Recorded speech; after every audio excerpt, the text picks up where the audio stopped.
escritor Pablo Palacio es considerado el escritor vanguardista del Ecuador por excelencia debido a su adelantado estilo escritural. El autor nos muestra realidades invisibilizadas para la época. Nació en Loja y llegó a renovar la literatura ecuatoriana.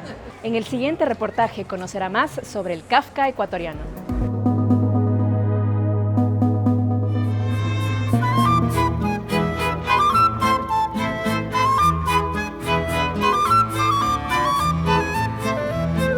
La sociedad ecuatoriana del siglo XX atraviesa un periodo de modernización política y cultural.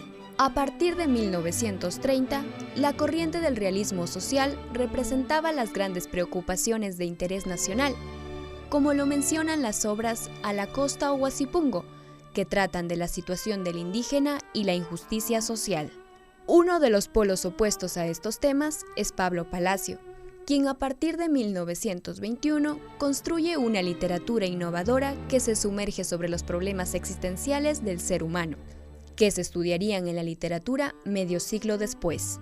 Pablo Palacio en la literatura ecuatoriana viene a constituirse como un adelantado, uno de los integrantes de las vanguardias. No pudo ser comprendido adecuadamente en su momento por toda una cantidad de conceptos, toda una nueva estructura de hacer su trabajo literario.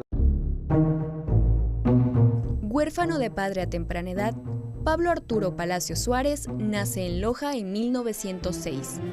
Durante su infancia y adolescencia reside en Loja, obteniendo su título de bachiller en el Colegio Bernardo Valdivieso. En 1925 se graduó en jurisprudencia, título concedido por la Universidad Central del Ecuador. Trabajó como docente de filosofía y literatura en la misma universidad y como subsecretario del Ministerio de Educación cuando era dirigido por Benjamín Carrión. En 1927 publica su obra más trascendental, Un hombre muerto a puntapiés, relato de corte detectivesco, cuyo personaje principal es la muerte de Octavio Ramírez, un homosexual asesinado en las calles Escobedo y García. En el mismo año publica Débora, cuento caracterizado por el fluir de conciencia de su protagonista. Otras de sus obras que renuevan la literatura ecuatoriana son Vida del ahorcado, novela subjetiva, La doble y única mujer, Un nuevo caso de Mariage Antrois. Su literatura, calificada como adelantada y precursora, se caracteriza por el individualismo, la incomunicación y la condición humana de los personajes incomprendidos. Marcados por el dolor, por la tragedia, por el sufrimiento. Son personajes desventurados, el absurdo, por la angustia, que son elementos centrales del existencialismo.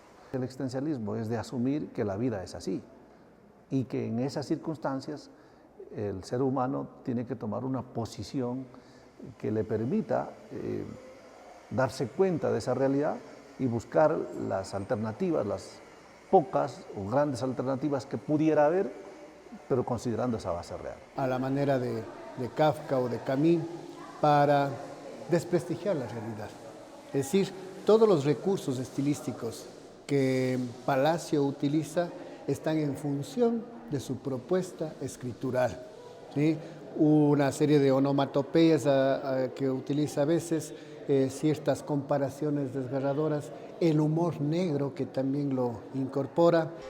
En 1939 se evidenció sus trastornos mentales, que se declararían en una suerte de locura. De mi papá muy poco se ha hablado.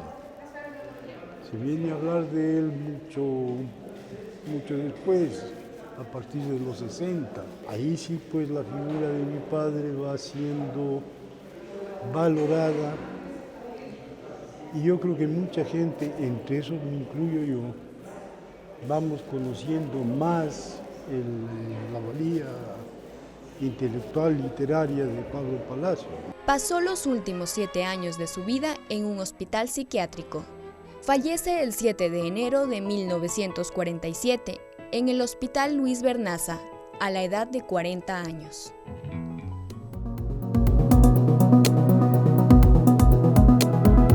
En Loja, ayer y hoy, les acabamos de presentar Vida y obra de Pablo Palacio. Los esperamos en una próxima emisión.